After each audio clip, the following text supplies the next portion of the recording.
కల్తీ లడ్డు అనేది స్పష్టంగా క్లియర్గా గత 5 సంవత్సరాల క్రితం జగన్మోహన్ రెడ్డి పరిపాలనలో లడ్డులు తిన్న వాళ్ళందరికీ కూడా తెలుసు.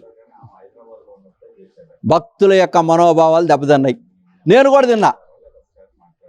గతంలో లడ్డు తిన్నప్పుడు ఉన్నటువంటి ఫీలింగు మొన్న గత 5 సంవత్సరాల్లో తిన్న ఫీలింగు చాలా తేడా ఉంది.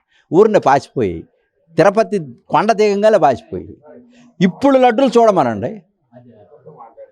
దాన్ని బట్టి అసలు మీరే బేరు చేసుకోండి. ఇంక నేను చెప్పాల్సిన పని లేదు.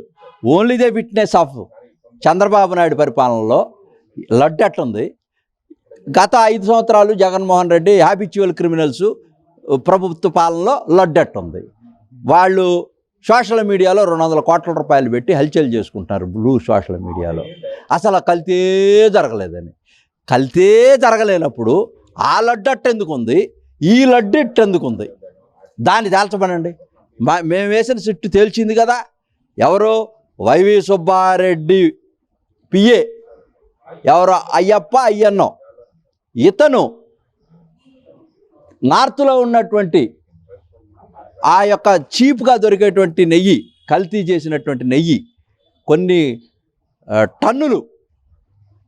టన్నులు నెయ్యి తీసుకొచ్చి కల్తీ చేసి దాంట్లో వేసేటువంటి ఇంగ్రీడియంట్స్ అన్నీ కూడా చాలా చీప్గా నాసిరకంగా కొని కోటాను కోట్ల రూపాయలు వెనకేసుకున్నటువంటి వైవి సుబ్బారెడ్డి వాళ్ళ పిఏ స్పష్టంగా వాళ్ళు దొరికిపోయారు.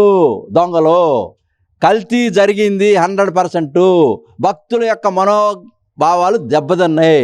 అసలు నువ్వు అధికారంలోంచి పోవటానికి గల కారణం ఏంటో తెలుసా?